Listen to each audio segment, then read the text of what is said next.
Olá pessoal do CPCU de Melo, espero que seja tudo bem com vocês. Para essa semana, meus alunos, na nossa segunda aula, como eu havia comentado para vocês aí da terceira série, eu vou fazer a devolutiva aí da diagnóstica do primeiro semestre, tá? Vou compartilhar a tela aí com vocês para mostrar mais detalhes.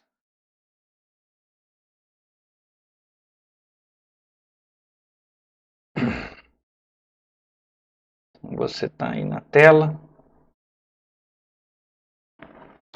Vamos aqui para o início, né?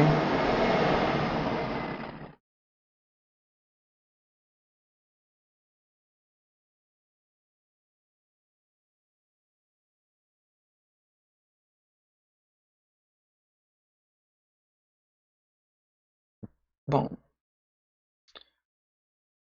a nossa primeira questão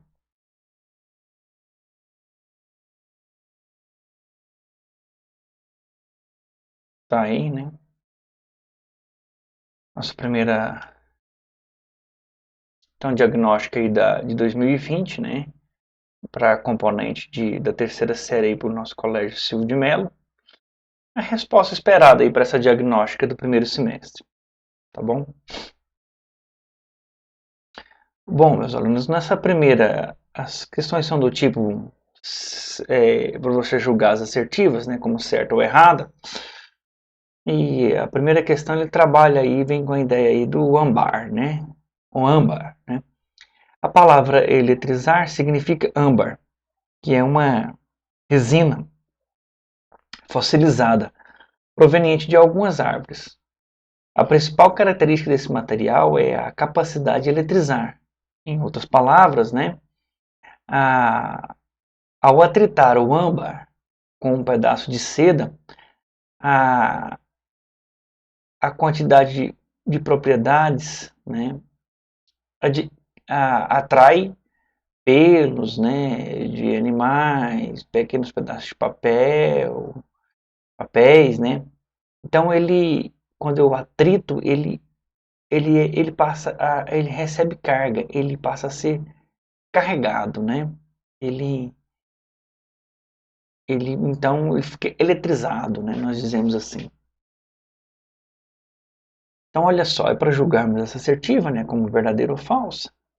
Na página 15 aí do nosso livro texto, o autor da obra diz que os gregos perceberam que um pedaço de âmbar, quando atritado com a pele de animais, adquire a propriedade de atrair corpos leves, né? A palavra eletrizar é derivada do grego elétron. Está separado aqui, tá? Termo grego separa elétron, que significa âmbar. Ou seja, eletrizar pode ser ganhar ou perder elétron, né?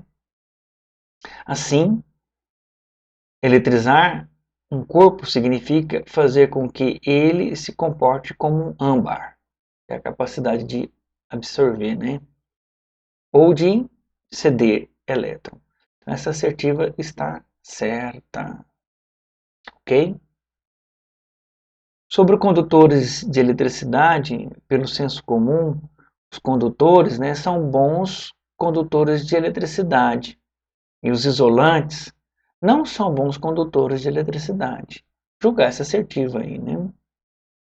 De acordo com o autor aí da nossa obra do livro, né, do nosso livro-texto, na página 17, ele diz que os corpos condutores são aqueles que possuem elétrons livres com facilidade de se deslocar pelo seu interior, permitindo assim a formação de corrente elétrica. Entretanto, corpos que não possuem essa propriedade não são bons condutores de eletricidade e são denominados isolantes. Então, a assertiva também está correta. Continuando aí no mesmo pensamento, né? Na eletrização por indução eletrostática, o corpo carregado positivamente toca os corpos esféricos de modo a carregá-los e em seguida são ambas as esferas afastadas e depois o bastão. Julgar assertivo, né? Como certo ou errada. de acordo com o autor da nossa obra, na página 17, diz que a indução eletrostática é o nome do processo que permite separar as cargas de um condutor devido à aproximação de um corpo elétrico, ou seja, não há toque. Nesse caso ela fica errada, né? A assertiva está errada, não toca. Na indução eletrostática não ocorre o toque, é sem tocar, como a gente vê pela imagem das figuras, né, anteriores. Gerador de Van Graff eletriza por contato? É interessante a pergunta, né? Julgar assertiva como certa ou errada. No autor aí da nossa obra, para Martini, né, na página 20, ele diz que esses equipamentos há uma cúpula esférica, né? Quando eu fiz o experimento com vocês lá, levei para a sala de aula, né? Levei para o laboratório, né? Vocês puderam observar lá como é que ele funciona, né? E uma tira de material isolante, que é uma borracha, né? Como se fosse mesmo aquele material que fabrica um estilingue, né? Aquelas gomas, né? Então ela é um material, é uma tipo luva de médico, né? Material cirúrgico, né? Material isolante, que envolve duas polias. Nós temos uma polia em cima e uma polia embaixo, né? Se você observar lá no gerador. Ao acionar manualmente um motor, então o motor elétrico gira, né? Ou pode ser, em alguns casos, algum gerador de Van Graff é manual, tá? Você toca. Outros geradores de Van Graff, que é o caso nosso, lá tem um motor elétrico, né? Próximo a cada uma das polias, nós temos próximas a cada uma das polias, tanto na polia de baixo quanto na polia de cima, nós temos umas chapas de ferro, né? Que eles chamam aí de escova, né? Próximas polias, a borracha é atritada. Aí você encosta as polias, né? Os pentes, você encosta na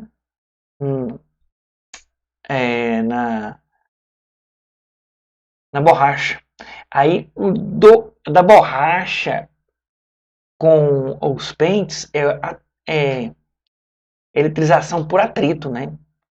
Ali é eletrização por atrito, que é um tipo da eletrização por contato, né? A eletrização por atrito é um tipo particular da eletrização por contato, né?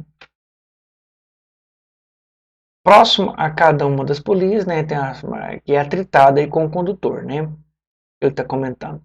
A carga absorvida na parte inferior da tira da borracha é levada até a parte superior, a cúpula, né? Então ela pega lá a carga na parte inferior, ela é levada porque a correia fica carregada, ela sobe para a parte superior da correia. Então vai para a cúpula, né? Onde fica a esfera de metal e é eletrificada para a superfície da esfera, que assim se torna eletrizada. Então, quando nós pomos a mão lá na superfície, na cúpula, né, da esfera, e nós somos eletrizados por contato, né? Então, a assertiva está correta, né? Então, a eletrização por atrito é um tipo de eletrização por contato. Só tem atrito porque tem contato, né? Pense nisso, tá? A lei de Coulomb diz que a intensidade das forças elétricas entre duas cargas elétricas pontuais, Q1 e Q2, separadas por uma distância d, é inversamente proporcional ao produto dos valores das cargas elétricas e proporcional ao quadrado da distância. Fica até ao contrário, né? Se você for analisar aí, né? De acordo com o autor do nosso livro aí, da obra, né?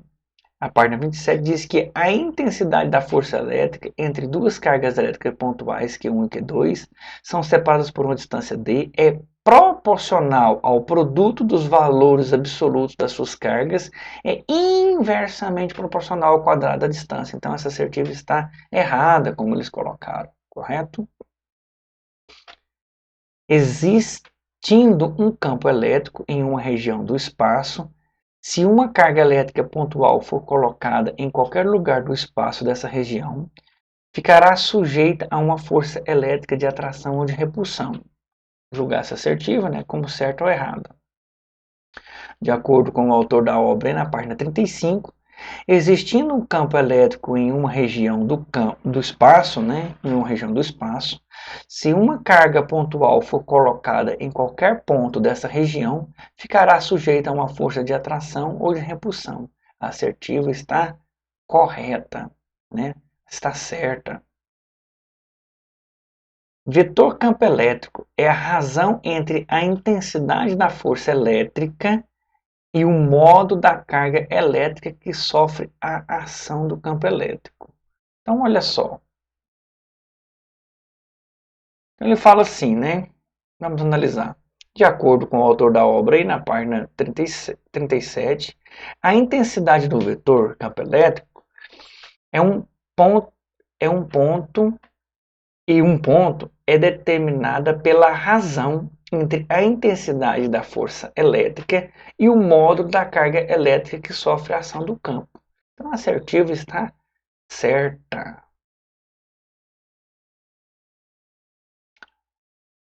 As linhas de forças de um campo elétrico são tangentes à direção do campo elétrico e em cada ponto da região, sendo divergente para as cargas para a carga elétrica positiva e convergente para a carga elétrica negativa. Está entrando, né, nas negativas e está saindo na positiva, né? Então vamos analisar aqui, ó. De acordo com o autor da obra aí, né, na página 44, diz que as linhas de força de um campo elétrico são tangentes à direção do campo elétrico em cada ponto da região, sendo divergente para a carga elétrica positiva e convergente para cargas elétricas negativas, ou seja, a assertiva está correta, certa, né? Um campo elétrico uniforme é aquele em que o vetor campo elétrico não é o mesmo em todos os pontos. Bom, se é uniforme, né? De acordo com o autor da obra, aí na página 46, diz que um campo elétrico uniforme é aquele em que o vetor campo elétrico é o mesmo em todos os pontos. Isto é, possui a mesma intensidade, direção e sentido. Então a assertiva está errada. Essa questão é apenas metodológica, né, para evitar a questão de chute, né, resposta aleatória, né? Então você deve marcar de acordo com a instrução, resposta errada. Quando uma carga de prova se desloca entre dois pontos, realiza trabalho. Né? Se está havendo deslocamento, realiza trabalho, né? A definição de trabalho lá na primeira série, né? Quando você estudou em física, trabalho é força vezes deslocamento. Se está havendo deslocamento, então não está realizando trabalho. A diferença do potencial elétrico entre os pontos é a razão entre o valor do trabalho pelo valor da carga elétrica. Julgar aí como certo ou errado, né? De acordo com o autor do livro texto, né, na página 52, ele diz que quando uma carga de prova que se desloca entre os dois pontos A e C e realiza trabalho, né, trabalho de A a C, dá força elétrica sobre ela, né, a diferença de potencial elétrico entre os pontos A e C, voltagem de A e voltagem de C, né, voltagem de A menos a voltagem de C, é o resultado da divisão entre o valor do trabalho e o valor da carga elétrica. Exatamente. A assertiva está certa, né? Olha só. O potencial elétrico em um ponto de campo elétrico criado por uma carga pontual a uma distância dessa carga elétrica pode ser obtido por voltagem é igual a constante de eletrostática vezes a carga dividido pela distância. Julgando a assertiva, né? Então, na página 61 diz que o potencial elétrico em um ponto, a distância dessa carga elétrica pode ser obtida por. Então, voltagem é igual a constante eletrostática vezes a carga dividido pela distância. A assertiva está certa. Corrente elétrica é um fluxo desordenado de elétrons livres em um condutor que tenha campo elétrico entre suas extremidades. O problema aí está no desordenado, né? Olha só.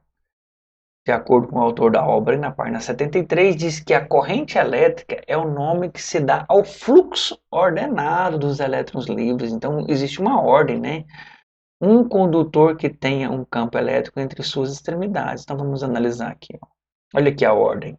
Do positivo está saindo, no negativo está entrando. Essa é a ordem correta, convencional, né? Que eles chamam aqui. Certo? Então, a assertiva está errada, né? O fluxo é ordenado e não desordenado.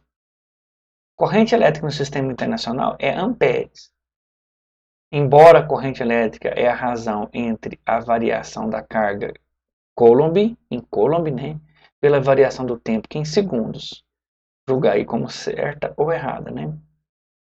Observe aqui, né, nós temos um fio, né, e aqui nós temos um corte de secção S, aqui formando uma área do fio, né, da bitola do fio.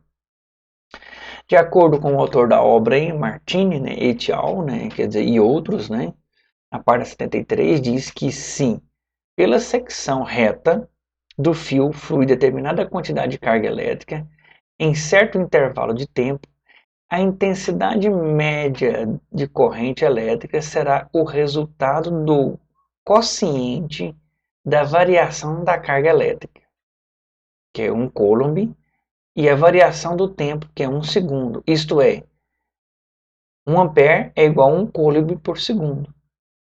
A assertiva está certa. Tensão elétrica ou diferença de potencial elétrico é a quantidade de energia gerada para movimentar uma carga elétrica. E no sistema internacional, energia é dada em joule. Para tensão, a unidade usual é volts. Então, vamos analisar, né, nosso assertivo. Na página 52 aí do nosso livro texto, diz que a diferença de potencial elétrico, né, mede a quantidade de trabalho envolvido no deslocamento de uma unidade de carga elétrica em uma região de um campo elétrico. A unidade de medida é joule por Coulomb, né, ou simplesmente volts. Então, a assertiva está certa. A resistência elétrica é a razão entre a tensão pela corrente elétrica. Julgar a assertiva como certa ou errada, exatamente, né? Na página 78 do nosso livro, diz que a oposição que um condutor oferece à passagem da corrente está sendo uma oposição, está resistindo, né? Quando submetida a uma diferença de potencial, define a grandeza de determinada resistência elétrica do condutor da seguinte maneira. Então, a resistência, que nós chamamos de ohms, né? Símbolozinho do ômega, é a razão da voltagem pela corrente. A assertiva está certa. A resistência elétrica de um condutor de determinado material, a resistência elétrica de um fio condutor de determinado material é o produto da resistividade do material pela área da secção reta do fio é inversamente proporcional ao comprimento do fio. No caso, ficou ao contrário, né? Julgar aí como certo ou errada, né? Então, você vai ver na página 81 e 82 do nosso livro texto, diz que o valor da resistência elétrica de um condutor de determinado material é diretamente proporcional ao comprimento do fio, é inversamente proporcional à área de secção. Então, a assertiva está errada.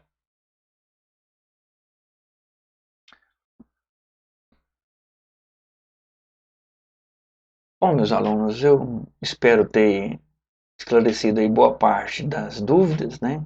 No mais, eu me coloco à disposição para esclarecer alguma dúvida e até a próxima. Bons estudos. Bons estudos.